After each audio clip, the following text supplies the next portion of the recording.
Okay, good to go. All right, so medical, 2 questionables. Ike with the hamstring and Ridgeway with the shoulder. Everyone else is good to go. Quick and easy. When's the deadline for when you have to be added back? It would be next week. Yeah. It would be through next Wednesday, I believe. Yep.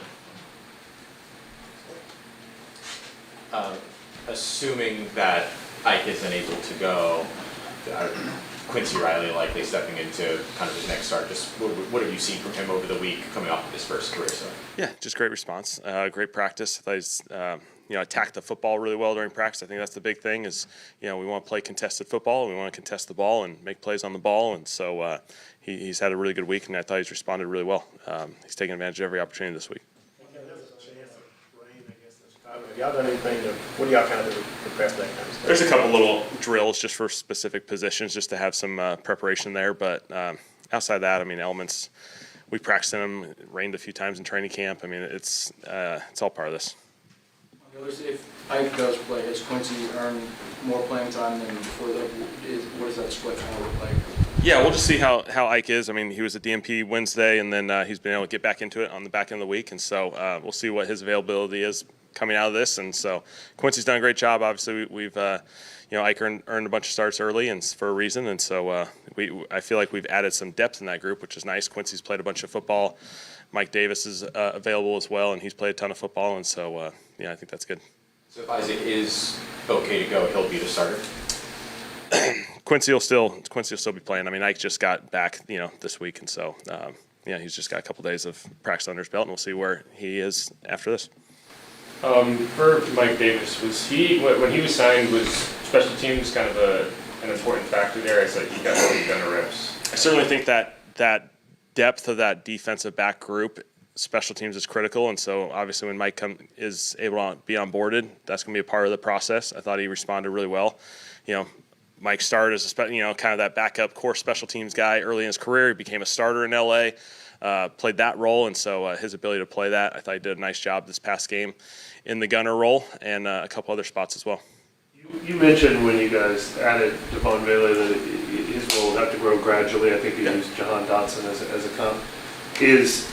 Has he reached the point of he's now playing his full role with this team, or you expect that to keep growing? I think it'll keep evolving. I think he's done a really nice job. We had a little injury thing in the middle of the process, and so he's done a great job. I thought he's played a little bit more each week. Obviously, the ball hasn't quite gone to him, but sometimes that's circumstanced by play and situation of the game. And so I think he's progressing really well. I think the world of the guy. I think we do have quite a few receivers there that provide some depth, and so I think that eventually the ball is going to find his way in some really big time moments. Regardless of if the ball's going his way or not, is he now playing the amount of snaps that you assume would be sort of consistent for him, or is the amount of snaps still? Yeah, it's probably closer. It's closer to what you probably anticipate as you go. We got 3 other guys who've been playing some good football. So essentially, we got 4 guys there, and Tipton's ready to go. And so those 4 guys continue to roll, give them different opportunities. And so we do think that is positive from a depth standpoint. I think the touches will naturally come its way for him as well. When it comes to playing surface and stuff like that, and having guys in the right footwear and stuff like, do you have input on that and leave that up to the equipment guys, the players, and individual preferences? How do you Yeah, we talk about it. Obviously, we talk about it. Bum does a phenomenal job with our players, educating them, giving them the different tools and different options that they have. And I think it's just a constant work through. Once you get to the actual field, there's a testing component there. And so we'll see how Sunday looks for everyone. I'm assuming you coached teams there a couple times. Is that surface particularly kind of challenging when it comes to some of these grass fields? Yeah, I think that they have had a change to the surface in the last couple of years, and so there's a little bit of differences there. And so from the last time I think I was there was 19, so it's been a little while. I think that's all part of the process. You get feedback from different teams that have been there. Obviously we know weather conditions can impact fields as well, and so we'll get up there. Our guys will test out what they need to do, and Bum will have everything available for them. It seems like a lot of the wild plays that Caleb Williams has is like off platform. How important is it to kind of contain that? critical. I think they do a really good job from a play design, creating opportunities in their pass game.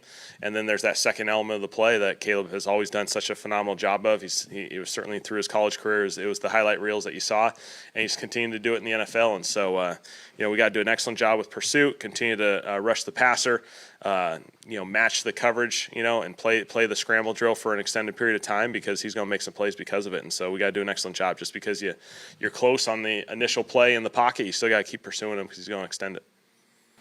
Last few weeks, the pressure numbers have increased. Not the sacks might not have come with it, but have you seen the defensive line kind of getting after it a little bit more? Or that obviously getting chased back was a factor in the past. Yeah, Chase is obviously a valuable piece to that. I think our guys are just continuing to improve. That's all we can ask for. Improvement week in and week out, and I think we're getting closer. And obviously we know we want to make more impact plays there, and hopefully we can. I know you came here knowing that you would have Taysom Hill and probably spent a lot of time in the offseason preparing for when he was ready. But now that you've had a couple of weeks with him on the field, has anything surprised you about him? No, he's a really good player. He can do a lot of different things. I think that's the unique aspect of his skill set, is his ability to, essentially prepare in the quarterback room as a quarterback and then be able to facilitate some of these other positions. And, I think that's the impressive thing is, the skills that it takes to go catch a pass or run basically a running back run play. He has those skill sets and he has that experience in the past that he can lean on to. And so it's pretty impressive. What do you think of the old guys slinging it last night? Did it make you want to get out there? I caught the very end of it. It was really impressive. The most impressive one might have been the last one, the Hail Mary that whatever it was, just under 70 yards. I mean, I don't know how many guys can even do that in the league, let alone at that age. I don't know. It wasn't anything close to that. So. That was impressive. Aaron always does a really good job in those. So. All good? All right, thanks guys.